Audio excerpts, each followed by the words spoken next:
What's going on, everybody? What if I told you that I can get a guy to commit to you, to want you, to desire you by doing a couple simple things, right? Now, it sounds too good to be true, but I know this to work because it has worked on me. It's simple psychology, and I have a lot of clients it has worked on, okay? But I want to emphasize it's a very, very, very simple thing.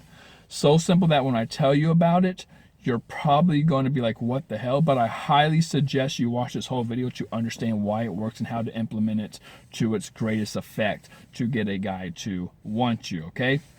So before we get into it, I kind of want to lay down some framework for you to understand why this works so well.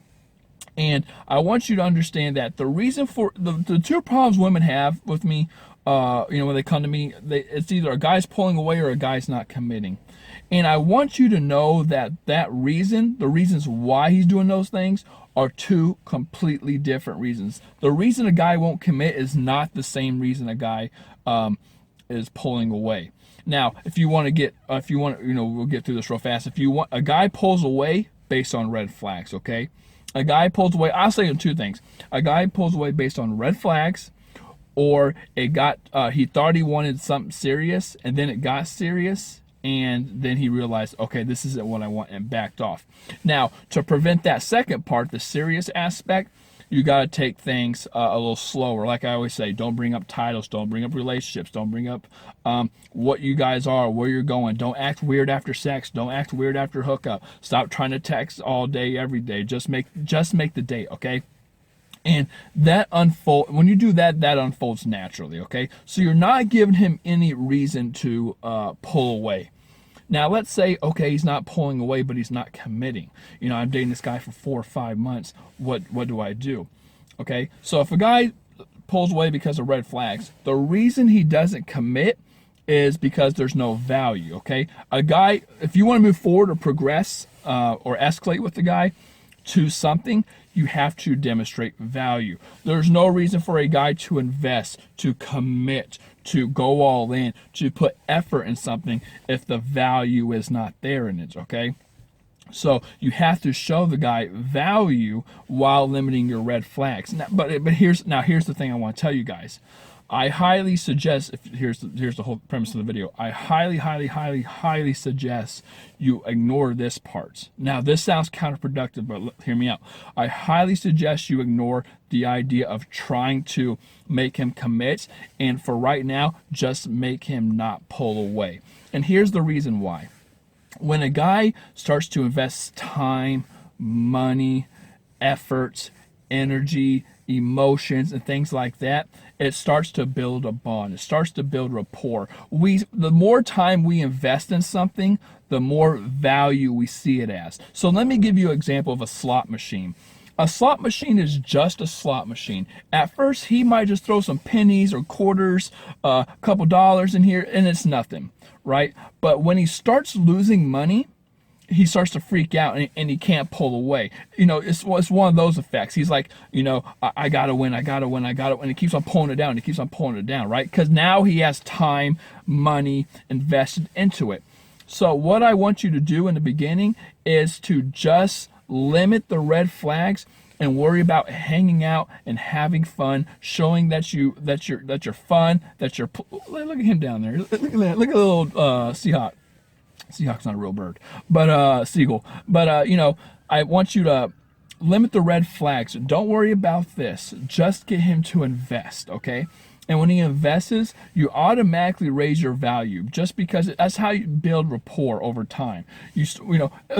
Okay, in the first month, if you're trying to get a guy to commit, it's not going to work. At the same time, in the first month or even second month, you're not going to have a lot of rapport there, okay? He's not going to have a lot of investment, especially when he doesn't see you every day.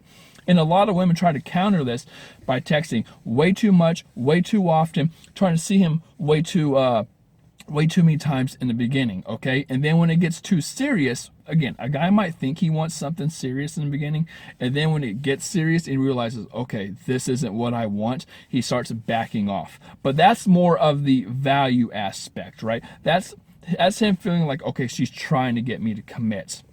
And that's not what you want. I always tell women, wait until about the 6 to 8 week mark before you actually say anything about titles or anything.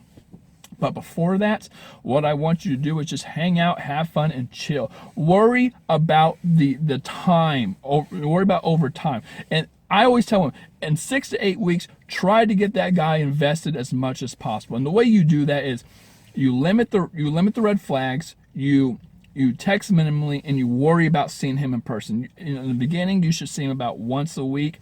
Then after week 3, 4, 5, whatever, you should start seeing him twice a week. And you win guys, ladies, you win guys over in person. You do not win a guy over text, okay? Texting gets boring. It feels like an obligation. It feels like a chore. It starts to feel like a hassle. And he starts associating those things with you. He starts looking at his phone. He puts it down, and he's like, "What? More time?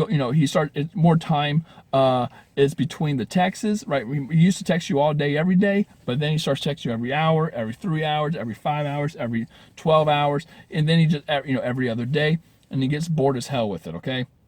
So make sure to minimize texting and try to see him once a week in the beginning. And then after, 3, 4, 5 weeks, start to see him maybe twice. Try to see him twice, okay?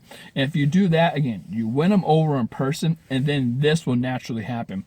I tell women also that if you want a guy to commit, you have to make it feel like it's his idea. So when you're rushing it, even though you're not saying, "Hey, I want to be your girlfriend. I want you to be my boyfriend. Hey, what are we? What's this? What's that? What's going on? Where's this going?" Even though you're not saying those things, you're still giving off that vibe, okay? Because you're becoming too serious. And again, he might want something serious, or so he thinks, and then he pulls away when he realizes, okay, it's actually not what I want. But again, if you do it over time and you chill, you relax, and you have fun, it starts to feel like, okay, this is natural, this is normal. I'm investing. The guy starts to become invested, starts to become interested, starts to build rapport, starts to see you as more of a person, a human being, and an individual instead of some girl he met online or a number or just another human being. He starts to see you as something more valuable, right? Your life, your ideas, your minds, your conversations, they start to thread, and you have more depth. Okay, you have more depth in his life, in his mind, and guys will commit over that. So with that being said, if you just start worrying about limiting the red flags and hanging out with him instead of getting him to try to commit, you're going to do wonders, lady. With that being said, I love you. Take care and peace.